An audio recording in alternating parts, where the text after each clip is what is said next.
Welcome back to another Mobalytics tier list video for Low-Elo. Patch 12.10 is here and it's an absolutely mental patch with Riot aiming to reduce damage in the game across the board and encourage a huge shift in the meta and the general feel of the entire game. Our question for you guys today is, who do you think will be the best champion in this crazy new patch? Let us know in the comments below. I'm sure you've all seen the changes already, but if not, here is a very quick rundown. Every single champion's base health is going up, as well as their armor, MR and health per level. Penetration items are also being nerfed, so you may have a bit of a tough time cutting through those tanks. Shielding and healing is being nerfed across the entire game, including items, runes, champions and everything else. Grievous wounds and all types of anti-heal are also being nerfed to basically make it not super OP after nerfing healing already. And finally, turrets and Baron Nashor also deal more damage now, making them harder to take down. So what does this mean? Well, it means a huge shift in the League of Legends meta. It's likely going to encourage scaling champions to thrive more. We're likely to see more extended fights focused on consistent damage output rather than just who bursts who wins. And we're going to see a lot of champions fall off and some champions pop off as a result of this. There's going to be lots of different items being used and tested whilst people figure out what's best. We expect items like Kraken Slayer, Demonic Embrace, Titanic Hydra, Language Anguish and so on to become so much more popular. And you can keep up to date with all of our builds on our website for every single champion that are updated every single day. So click the link in the description and have a look for yourself. Over the next few weeks when the dust has settled, we're going to have a better idea of how the game looks after all these big changes, so we're not going to completely turn our tier list table upside down just yet. But we are going to highlight which picks we feel are the most likely to be the most affected. As always, let's kick it off in the top lane. In the God tier we have Kayle, Garen, Darius, Mordekaiser and Olaf. Swain also jumps up to the S tier now people have understood how to play him, and with these changes coming in this patch he's only going to get stronger. Alawi and Akshan fall down a tier each respectively after not performing as well in low elo, and also not having too many positives to take from this patch's big changes. Fiora, Camille and Gwen are all going to be massively buffed this patch with their scaling, true damage and strengths in extended fights. However, due to their difficulty and tendency to have more success in higher elos, we're going to leave them in their respective places in this low elo tier list. But we may change that next week with the update video. Kayle has been one of the best top laners all season, and her win rate has been absolutely bonkers for quite some time, especially when you factor in just how popular she's been. Kayle is already a very successful scaling monster, and with these changes coming in leaning towards the late game champions, she must be absolutely buzzing. The damage this champion can deal in the late game is simply unrivaled, and if you do play against a good Kayle player, you're going to be playing against the clock to avoid her just 1v5ing when she hits level 16. If you are a top lane main, make sure you familiarise yourself with how to play against Kayle because she's going to be absolutely everywhere in this patch. Darius just thrives in extended fights with his bleed damage and the healing on his Q, and when you factor in the sheer amount of true damage on his ultimate too, you've got a bruiser who's just going to destroy all types of opponents this patch. Darius has famously always been a pub stomping powerhouse of a champion, making him so successful in low ranks, but honestly even in the higher ranks people are going to be abusing this guy this week. If you're not a fan of playing against a good Darius, it could be a good time to add him to your ban list. Olaf has had a very successful few weeks since his mid-scope update last patch, and he's definitely seeing more success in the top lane than in the jungle. His Q shredding armor now makes him very adept at taking down those tankier opponents, and when this guy gets fed he just seems to 1v5. The amount of times over the last few weeks I've seen an Olaf run into an entire team and just sponge so much damage and deal a hell of a lot himself too is insane, and with the changes coming in this patch, he's going to be doing this a lot more often. Let's move on to the jungle now, and in the God tier we have Volibear, Rammus, Nocturne, Wukong and Shyvana. Lillia, Kindred and Ivern also move up a tier each, as we feel the big changes this patch will suit them very well indeed.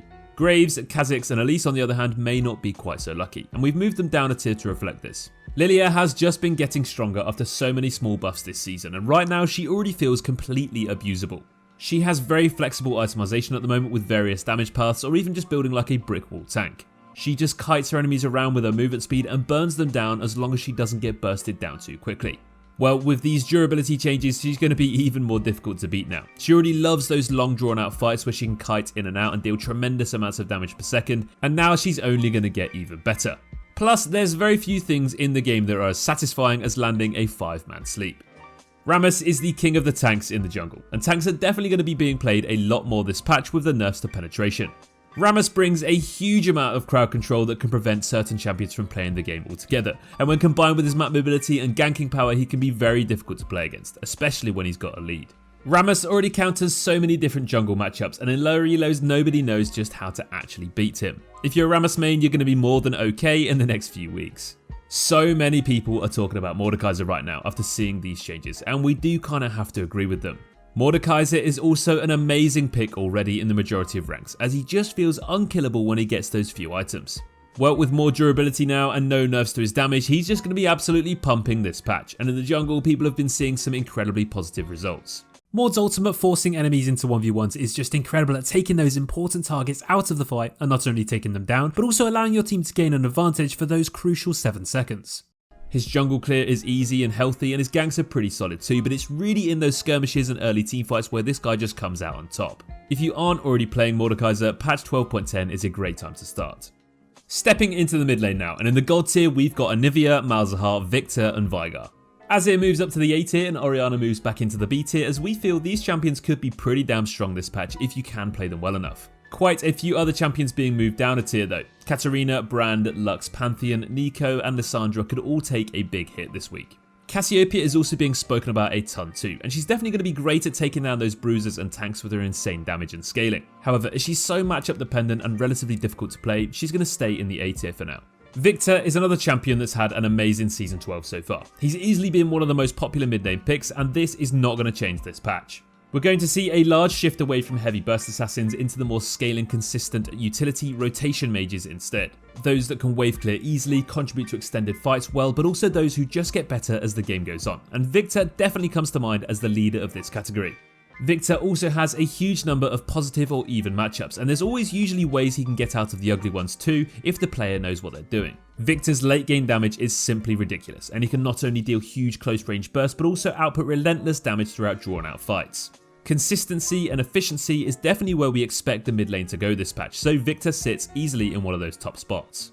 Historically, Azir has always been an amazing champion when the meta has focused on scaling, wave clearing, utility, teamfight mages, and he really does define this genre of champion. The only reason Azir hasn't been placed higher than the A tier is because of his high skill ceiling. This champion does take some practice, but if you can learn him and understand him well enough, he could well be a super strong pick in patch 12.10. The late game damage Azir can deal with his soldiers is so oppressive, and one big Shurima shuffle and you've won the teamfight and potentially even the entire game for your team. If you do enjoy this champion, it could be a fantastic time to revisit him, especially if you can pick him in the right matchups. Malzahar has always been effective at lower ranks, and this patch he's going to get better and better. Malz is a pushing mid lane monster with a huge amount of lane control. He's got fantastic wave clear zoning, and his ultimate is one of the best tools in the game to set up ganks and fights with.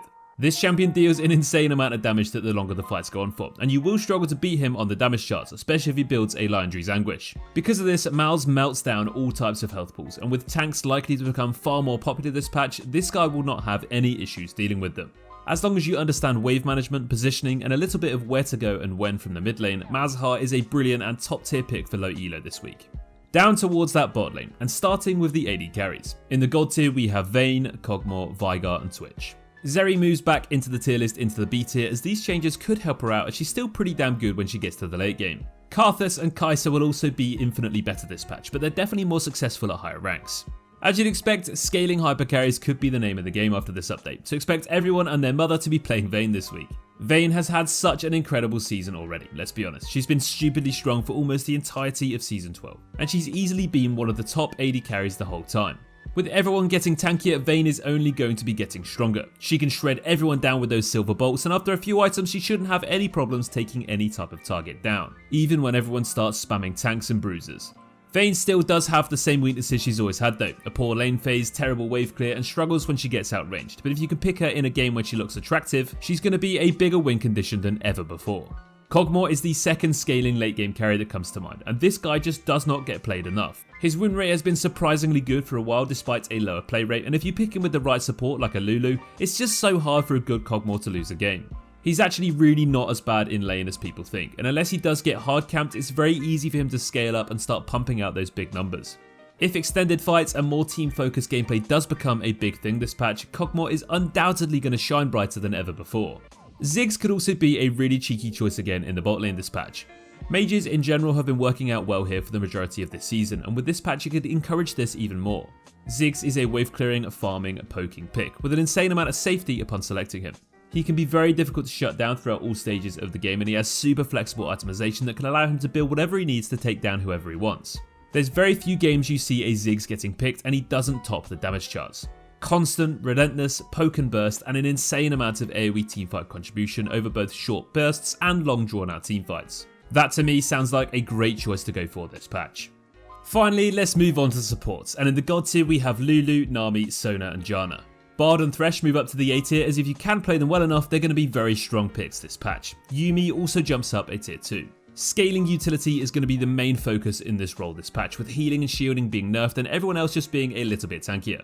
The more useful skills and abilities you can bring to fights and use them often are now going to be far more important than ever, and that's why Lulu is going to be one of the most sought after support picks this patch. She's just so consistent throughout any game and offers so much in her kit. She's got damage, poke, peel, polymorph, buffs, shields, and of course the ultimate, which all make her the best at disrupting fights and keeping those carries alive. To add to this, in this patch, scaling hyper carries are going to be definitely more popular, and therefore Lulu is going to be a far more contested pick to partner up with those choices. Definitely one to watch this week. Talking of utility, we have to mention Janna. She has really flourished this season with the changes she got recently, and she's just been a very popular choice across all ranks, but with this week's patch, she's only going to get even more popular. Janna is the queen of saving the day and keeping her teammates alive, and she really thrives in those games where there's constant fighting and she can really benefit from a low cooldown utility and pivotal spell usage.